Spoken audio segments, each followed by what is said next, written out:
Hi! So, bago ang lahat, montage.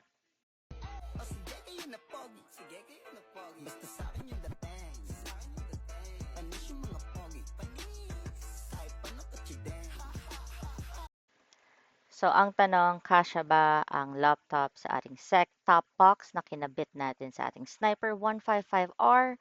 Dinala ko na rin ang aking work backpack. And of course, a tape measure. So, let's begin. Top box first. This one is from SEC. Size is 28 liters hexalite, which means that it is made of hard plastic inside ng box. But later on, papakita ko rin yan sa inyo. Measure muna tayo. So the length of this top box is, please be kind, I'm doing my best, is at 16 inches. There you go. Now the width, yung lapad, is at 13. Again, the dimensions of the top box is at 16 by 13 inches. Ito yung inside niya. Magaan yung top box na to, and the reason why I purchased this one in comparison dun sa mga metal, kasi nga sagaan, and I don't want the top box to affect yung balance nung bike ko. So there. Now moving on to my work backpack. This is Kanken Laptop 15. Laptop 15, which means that you have the compartment for the laptop. So this is my work laptop. Measure natin para transparent lang tayo.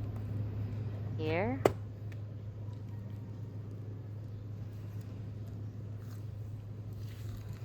Pretty sure that this is 15 inches, but there we go. So work laptop 15 inches. And laptop alone, pasok natin sa top box para lang makita ninyo gaano siya kalaki. There. As you can see, if laptop alone, you have ample of space to add additional stuff that you might bring. So, kasyang-kasya po talaga. 15 and I think even 16 inches would fit. Now, balik natin sa work backpack kasi baka, like me, nagamit din kayo for work.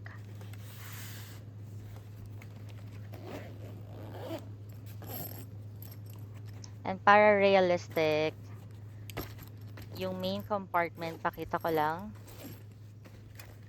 The usual things that I bring at work. I have my Awala, 24 ounces, and other organizers.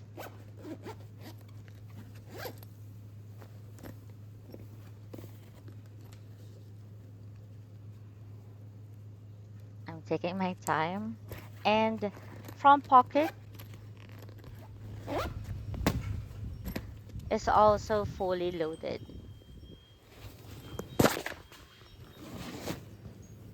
Adjusting my camera. Apologies on that one. And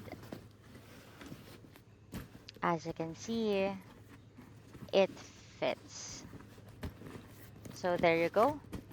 I also added a couple of videos that I took within the day para lang added reassurance na kasyang-kasya. So, mabili mo sana ang gusto mong top box. But for 28 liters, here you go. A 15 inches or even 16 inches would sit comfortably inside this top box. So sana nakatulong ako. Sana nasagot ko yung mga tanong that I've been receiving previously sa aking social media platforms. Apologies, it took some time for me to create this video. I'm just a corporate girly. And please be kind, I'm not a content creator. So that's it. See you when I see you. And Pugly out.